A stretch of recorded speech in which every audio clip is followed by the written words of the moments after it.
पश्चिम बंगाल के मुर्शिदाबाद में पिछले महीने हुई सांप्रदायिक घटना में कैसे पश्चिम बंगाल की मुखिया ममता बनर्जी और उनके ही नेताओं ने साजिश रची थी, इसे लेकर खुलासा हो गया है। कोलकाता हाईकोर्ट की उस समिति ने जिसे ये काम सौंपा गया था पूरी जांच करने का, उसने रिपोर्ट अपनी सामने लाकर रख दी है और इस रिपोर्ट ने एक बार फिर से ममता बनर्जी के काले कारनामों को खोल कर रख दिया है। इस रिपोर्ट ने बता दिया कि कैसे पश्चिम बंगाल में तुष्टीकरण की अपनी राजनीति को बढ़ाने के लिए ममता बनर्जी एक धर्म विशेष को हथियार बनाकर एक दूसरे धर्म विशेष को टारगेट करती हैं। क्या पूरा खुलासा हुआ है, कैसे ममता बनर्जी का वो काला सच पूरे देश के सामने इस रिपोर्ट ने खोलकर रख दिया है, पूरी बातचीत बताऊंगा। लेकिन सबसे पहले आप क्या कीजिए, आप नीचे जाइए और एबीसी हिंदी के हमारे इस पूरे यूट्यूब चैनल को सब्सक्राइब कीजिए, क्योंकि हम आपको वो कंटेंट दे रहे हैं जो शायद आपको किसी भी हिंदी प्लेटफॉर्म में नहीं मिलेगा। ये खबरों से हटकर है, लेकिन पर्दे के पीछे की पूरी कहानी बताता है। नमस्कार, आर मोहन तिवारी मेरा नाम, आप जानते ही हैं और हर बार मैं आपसे जुड़ता हूं। फिलहाल जिस मुद्दे को लेकर मैं आपसे जुड़ा हूं, ये मुद्दा है पश्चिम बंगाल के मुर्शिदाबाद का। याद होगा आपको, वक्फ संशोधन बिल पास हुआ था, कानून बना था और इसे लेकर देश भर में धीरे धीरे विरोध प्रदर्शन शुरू हुआ था। इसी कड़ी में 11 अप्रैल को पश्चिम बंगाल के मुर्शिदाबाद में भी शुक्रवार था, शुक्रवार के बाद जुम्मे की जो नमाज होती है उसके बाद ये पूरा आंदोलन हुआ था, प्रोटेस्ट हुआ था।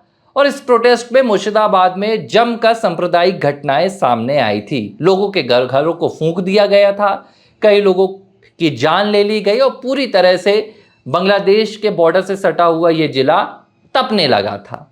कई तस्वीरें भी वायरल हुई थी, चाहे वो टीएमसी के लीडर यूसुफ पठान की हों, जो चाय पी रहे थे और बता रहे थे कि कितनी शांति है। लेकिन पश्चिम बंगाल में हालात बेकाबू होते जा रहे थे, यहाँ तक कि उन दिनों तो मांग होने लगी थी कि पश्चिम बंगाल में तत्काल राष्ट्रपति शासन लगाया जाए, नहीं तो इस राज्य में एक धर्म को कुचल दिया जाएगा, एक धर्म के लोगों को बुरी तरह रौंद दिया जाएगा, क्योंकि यहाँ की मुखिया तुष्टीकरण की राजनीति के एक पट्टी को अपनी आंखों में गंधारी की तरह बांध चुकी थी।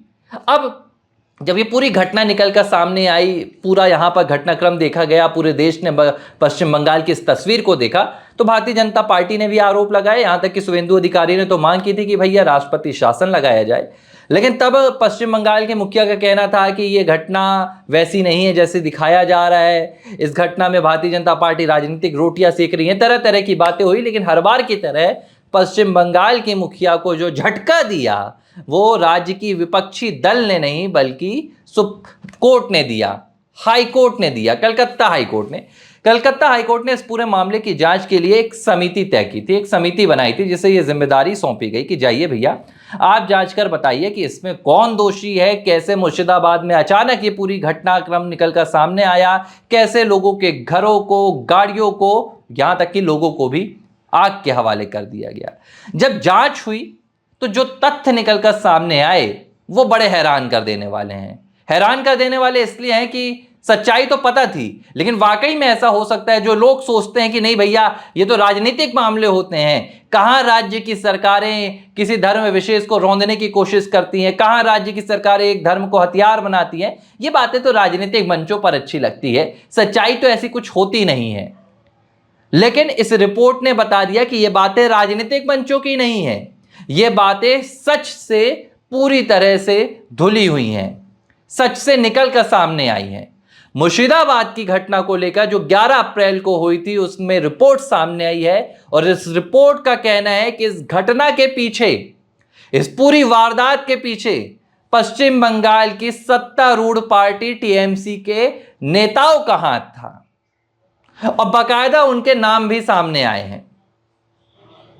सीधे तौर पर इस समिति ने जो आरोप लगाया है और यहां तक कि यह भी कहा गया कि इस दिन मुर्शिदाबाद की जो पुलिस थी वो पूरी तरह निष्क्रिय हो चुकी थी, इनएक्टिव हो चुकी थी। लोग पुलिस को फोन घुमा रहे थे कि भैया आ जाइए, यहां बचा लीजिए, लोग हम पर हमला कर रहे हैं, हमारे घरों को फूंक रहे हैं, हमारी गाड़ियों को जला रहे हैं, हमारी जान ले रहे हैं। लेकिन ममता बनर्जी की पुलिस उस दिन मानो सो गई थी।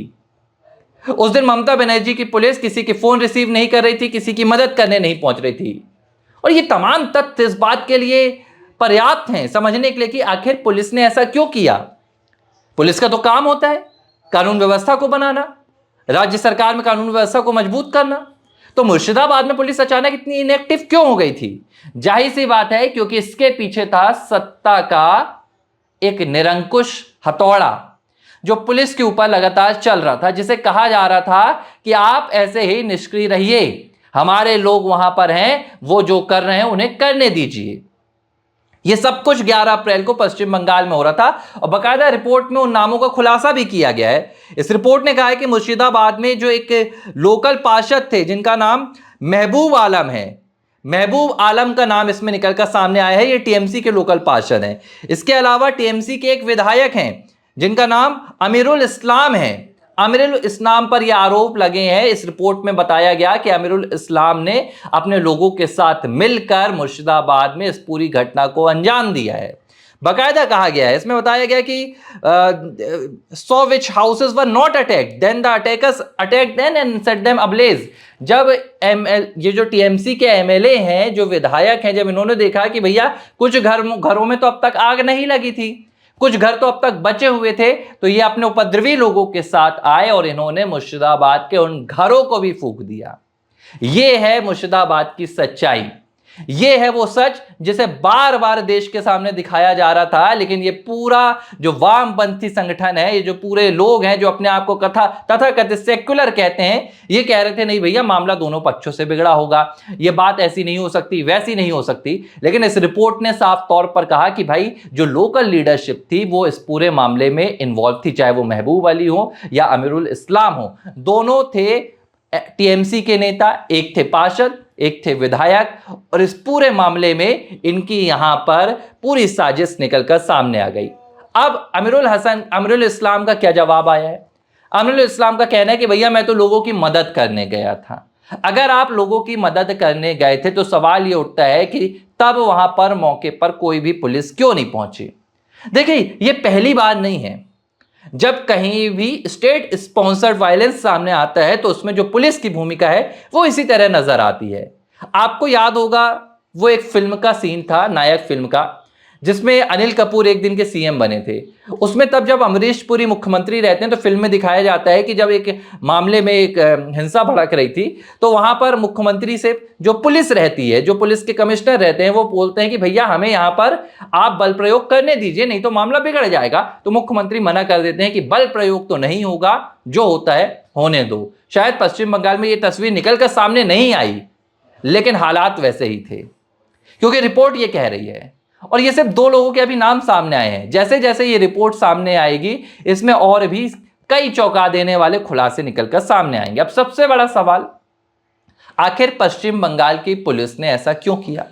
पश्चिम बंगाल की सरकार ने ऐसा क्यों किया? ममता बनर्जी ने ऐसा क्यों किया? अगले साल पश्चिम बंगाल में विधानसभा चुनाव है। ये इस पूरे सवाल का एक छोटा सा जवाब है और यही सबसे बड़ा जवाब भी है।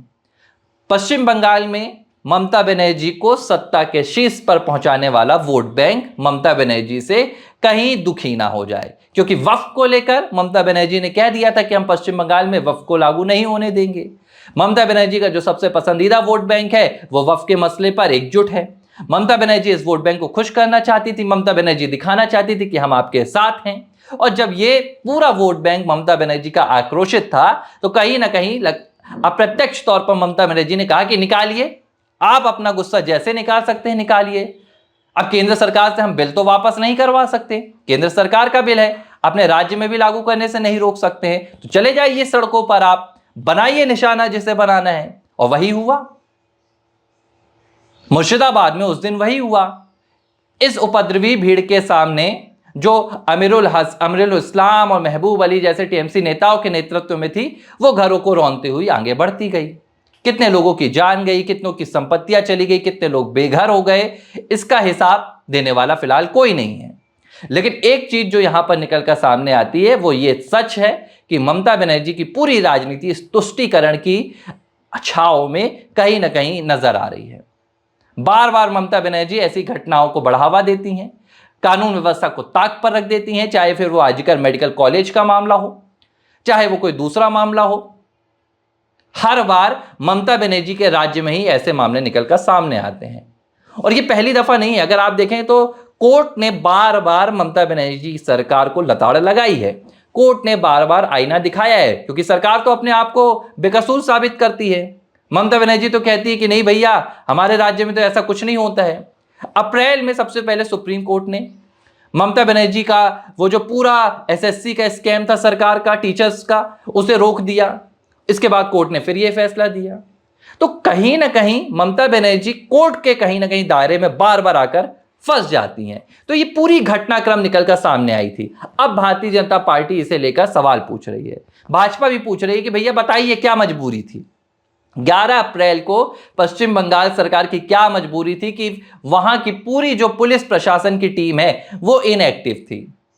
भैया 4 लोगों में अगर बहसबाजी भी होने लगती है तो वहां भी पुलिस का बल पहुंच जाता है, किसी तरह से कानून व्यवस्था ना बिगड़े। लेकिन पूरा मुर्शिदाबाद आग में कहीं ना कहीं तप रहा था, आग में जल रहा था, लेकिन पुलिस पूरी तरह से गायब थी। सवाल उठेगा, और जब ये पूरी जांच रिपोर्ट्स और भी सामने आएगी, परत दर परत इस पूरी साजिश का खुलासा होगा, तो इसमें यह भी बात निकलकर सामने आएगी कि सिर्फ मुर्शिदाबाद की लोकल लीडरशिप नहीं, इसके तार शीर्ष पर बैठे नेताओं से भी जुड़े हैं। कब तक ममता बनर्जी बचेंगी? कब तक? जनता ने भी अब बंगाल की तय कर लिया है कि अब उसे इस तरह की कानून व्यवस्था नहीं चाहिए। आप एक वोट बैंक को खुश करने के लिए एक धर्म विशेष को निशाना नहीं बना सकते हैं। और सीधे तौर पर मुर्शिदाबाद की जो घटना सामने आई है, यह बोलने में मुझे संकोच नहीं है कि इस घटना ने यह साबित कर दिया कि उस दिन मुर्शिदाबाद में हिंदू समुदाय के लोगों को निशाना बनाया गया था। और निशाना बनाने में जो साथ दिया वो वहां की पुलिस ने दिया, वो वहां के प्रशासन ने दिया, और लोकल जो सत्तारूढ़ दल का लीडरशिप है, नेतृत्व है, उसने साथ दिया। और ये जो नाम निकल कर सामने आ रहे हैं, ये इन्हीं साथ की वकालत कर रहे हैं। तो ये पूरा खुलासा अपने आप में ये साबित करने के लिए काफी है कि कैसे पश्चिम बंगाल की मुख्यमंत्री ममता बनर्जी के नेतृत्व में तुष्टीकरण की राजनीति इतनी हावी हो गई है कि बेकसूर लोगों की संपत्तियां, उनकी जान लेने में भी ये सरकार कहीं ना कहीं अपने आप को पीछे कर लेती है, और जो लोग उपद्रवी हैं उन्हें आगे बढ़ा देती है। ABC हिंदी न्यूज, आज ही जुड़िए हर खबर के साथ।